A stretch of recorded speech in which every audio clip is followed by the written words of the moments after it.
Shake Table Lab by JJ and Jack.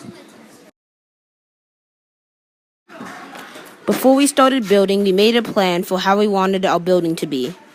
This made the process easier since we had everything planned out.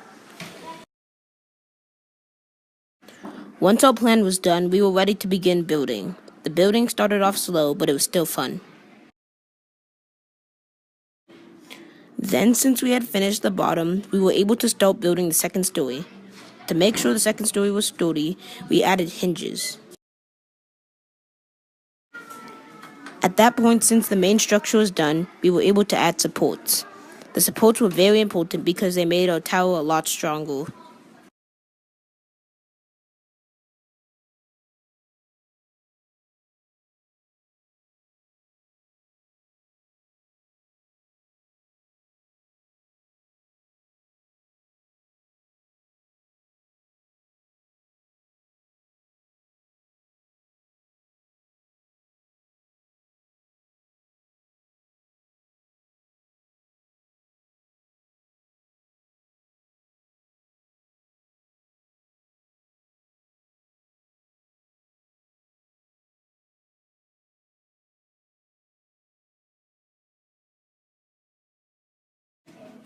Now that the tower was finished, we made it look cooler.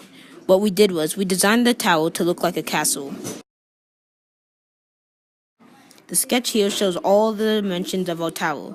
Sketch was used to make this drawing like how it was used to make the building plans. Right here was when we strengthened our tower using straws. Strengthening was adding supports to the main structure, which made our tower stronger. In my opinion, strengthening was the most important part because it keeps your main structure up, which is holding the bags.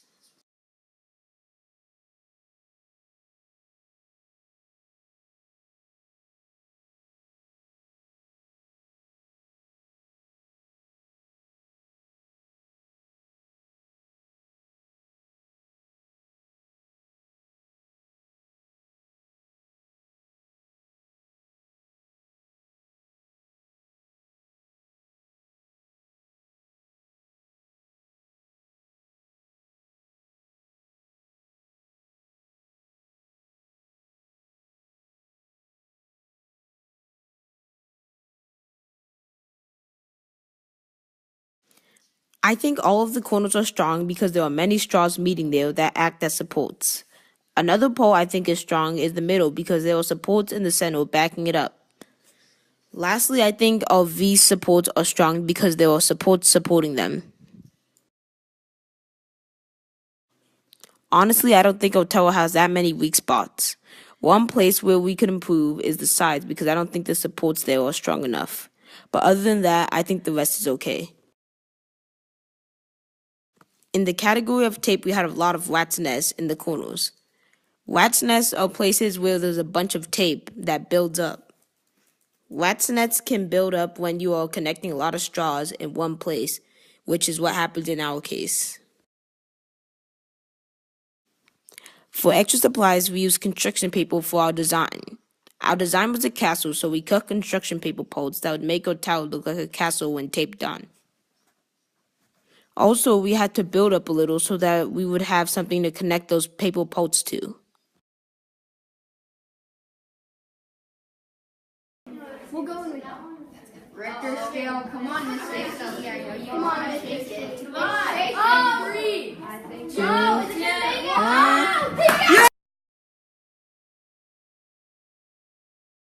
Whoa!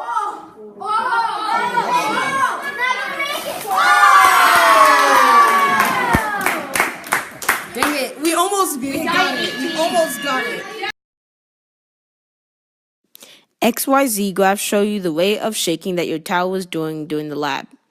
The rate is higher on the graph, the more your tower was shaking. If it goes in a straight line, that means that the tower has fallen.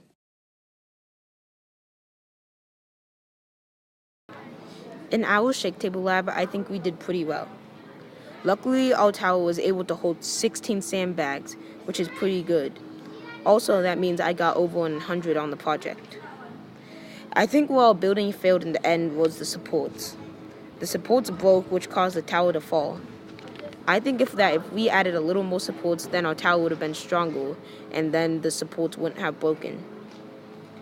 To make the tower stronger, I think we could have also made the sides stronger, because the middle was a lot stronger than the sides. I learned from this that when you make a building, you should make every part equally strong so that your tower is stronger overall. Probably what I enjoyed the most was how you got to create a design and start to put your plan to action. Another thing I liked was how as you started making your building, you make adjustments to the original plan. And all the Shake Table Lab was a blast.